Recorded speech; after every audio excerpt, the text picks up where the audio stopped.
മാവേലിക്കര മണ്ഡപത്തിൽ കടവിലുള്ള ആറാട്ട് മണ്ഡപത്തിലെ കൽവിളക്കുകളും കൂമ്പും ഉൾപ്പെടെ തകർത്ത സംഭവത്തിൽ പ്രതിഷേധിച്ച് വിശ്വ ഹിന്ദു പരിഷത്ത് മറ്റ് ഹിന്ദു സംഘടനകളുടെ സംയുക്ത സഹകരണത്തോടെ നാമജപ പ്രതിഷേധം സംഘടിപ്പിക്കും. ശനിയാഴ്ച വൈകിട്ടാണ് പ്രതിഷേധം.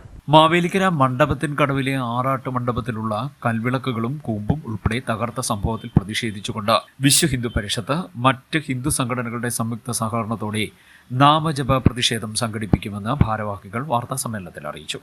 ഇവിടെ സാമൂഹിക വിരുദ്ധരുടെ ഒരു കേന്ദ്രമായിട്ട് മാറിയിരിക്കുകയാണ്. അപ്പം അതിനെക്കുറിച്ചൊന്ന് മാധ്യമങ്ങളെല്ലാം അറിയിക്കാൻ വേണ്ടിയാണ് നമ്മളിപ്പോൾ ഈ പ്രസ് മീറ്റ് വിളിച്ച് ചേർത്തത്. നിങ്ങളുടെ എല്ലാവരുടെയും സപ്പോർട്ട് വേണം, എന്നാലേ നമുക്ക് ഈ മുന്നോട്ട് പോകാനൊക്കെ പറ്റും. അവിടെ നടന്നു വരുന്ന ആ ഭാഗം കണ്ടാൽ അറിയാമല്ലോ, നിങ്ങൾക്കൊക്കെ അറിയാമല്ലോ, അവരുടെ കാരണം നിങ്ങൾക്കെല്ലാം അറിയാം. അപ്പോൾ വൈകുന്നേരം അങ്ങോട്ട് ചെന്ന് കഴിഞ്ഞാൽ അവിടെ ഒരു സാമൂഹിക വിരുദ്ധരുടെ ഒരു ഏരിയ ആയിട്ട് മാറിയേക്കാം. ഇപ്പം ആ മണ്ഡപത്തിൽ കിടന്ന് നേരെ ഓപ്പോസിറ്റുള്ള ഒരു കളിത്തട്ടുണ്ട്. അവിടെ ഇപ്പം മുനിസിപ്പാലിറ്റിയുടെ കുറേ വേസ്റ്റ് കൊണ്ട് കയറ്റി വെച്ചിട്ടുണ്ട്.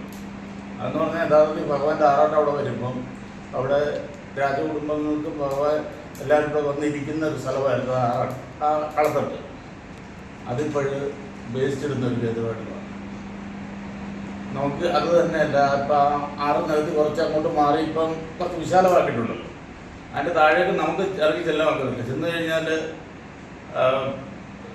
ചില സീനൊക്കെ കണ്ടു കഴിഞ്ഞാൽ നമുക്ക് സത്യം പറഞ്ഞു കഴിഞ്ഞാൽ നമുക്കൂടെ വിഷമം തോന്നും. മാവേലിക്കര ഇത്രയ്ക്ക് അങ്ങനെ പ്രതിഷേധമുണ്ട്. ഭഗവാന്റെ ആറാട്ടുകളവ് ഒരിക്കലും ഒരു മിനി പാർക്കായിട്ട് അതിന് അനുവദിക്കുന്നുള്ളൂ. ഹിന്ദു സംഘടനകൾ അനുവദിക്കത്തില്ല, മാവേലിക്കര അനുവദിക്കത്തില്ല. കാരണം അത് പാർക്കായിട്ട് വന്നു കഴിഞ്ഞാൽ ഒരു വലിയ എന്താ പറയുന്നത് മാവേലിക്കര ഒരു മോശമായ സ്ഥലമായി മാറുമെന്നാണ് ഞങ്ങളുടെ ഒരു നിഗമനം. അപ്പം അതുകൊണ്ട് ഇതിൻ്റെ പിറകിൽ ആരാണോ, ഏത് കാപാലികരാണോ അവരെ പോലീസും ഇവിടുത്തെ ഭരണകൂടവും ഒക്കെ എന്ത് ചെയ്യണം, കണ്ടുപിടിച്ച് ഇത് മുന്നിൽ കൊണ്ടുവന്നതാണ് മാവേലിക്കര വിശ്വ ഹിന്ദു പരിഷത്തിൻ്റെ പ്രവർത്തകരായിട്ടുള്ള അതുപോലെ ഹിന്ദു ഐക്യവേദി, അങ്ങനെ എല്ലാ സംഘടനകളും ഒരുമിച്ച് നിന്നിട്ടാണ് ഈ കാര്യങ്ങൾ മുന്നോട്ട് വന്നിരിക്കുന്നത്.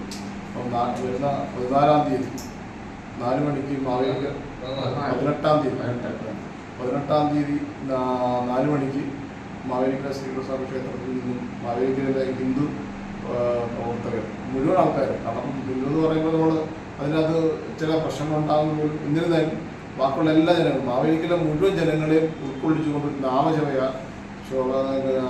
യാത്ര നമ്മളവിടെ വയ്ക്കുകയും അതോടൊപ്പം തന്നെ ഒരു ഹിന്ദു സംഘടനകളുടെ ചുമതലപ്പെട്ട മുതിർന്ന കാര്യകർത്താക്കന്മാർ അതിനെ ഒരു പ്രതിഷേധ മീറ്റിംഗാണ് കാണാൻ തീരുമാനിച്ചിട്ടുണ്ട്. അതിൻ്റെ നിലവിലിപ്പം പങ്കെടുക്കാൻ തീരുമാനിച്ചിരിക്കുന്ന വിശ്വ ഹിന്ദു പരിഷത്തിൻ്റെ സംസ്ഥാന സെക്രട്ടറി അഡ്വക്കേറ്റ് അനിൽവിളയിലാണ്. അതോടൊപ്പം തന്നെ പ്രൊഫസർ പ്രദീപ് സാറിൻ്റെ അധ്യക്ഷതയിലാണ് ഈ യോഗം കൂടുന്നത്. ഇതൊരു വലിയ എന്താ പറയുക ഒരു പ്രക്ഷോഭമായിട്ടാണ് നമ്മൾ കാണാൻ പോകുന്നത്. കാരണം മാവേലിക്കര ശ്രീകൃഷ്ണസ്വാമിയുടെ ഭൂമി തിരിച്ചു കിട്ടണം, ആരെങ്കിലും കൈവശപ്പെടുത്താൻ അങ്ങനെ ആഗ്രഹിച്ചിട്ടുണ്ടെങ്കിൽ അതൊരിക്കലും നമ്മൾ മാവേലിക്കരയിൽ ജനിച്ചു വളർന്നിട്ടുള്ള ആൾക്കാർ നിലയിൽ നമ്മൾ തമാശകൾ വിട്ടുകൊടുക്കത്തില്ല. അതാണ് നമുക്ക് പറയാനുള്ളത്. ശനിയാഴ്ച വൈകിട്ട് 4:30 ശ്രീകൃഷ്ണസ്വാമി ക്ഷേത്രത്തിന് മുൻപിൽ നിന്ന് ആരംഭിക്കുന്ന നാമജപ പ്രതിഷേധ മാർച്ച് മണ്ഡപത്തിൻ കടവിൽ സമാപിക്കും. തുടർന്ന് നടക്കുന്ന പ്രതിഷേധ യോഗം വിശ്വ ഹിന്ദു പരിഷത്ത് സംസ്ഥാന ജനറൽ സെക്രട്ടറി അഡ്വക്കേറ്റ് അനിൽ വിളയിൽ ഉദ്ഘാടനം ചെയ്യും. ഡോക്ടർ പ്രദീപ് ഇറവങ്കര അധ്യക്ഷത വഹിക്കും. ബജറംഗ് ദൾ സംസ്ഥാന Milan Pramukh N Rajan, Vishwa Hindu Parishad Prakhand president G Rajendran എന്നിവർ വാർത്താസമ്മേളനത്തിൽ പങ്കെടുത്തു. CDNet news, Mavelikkara.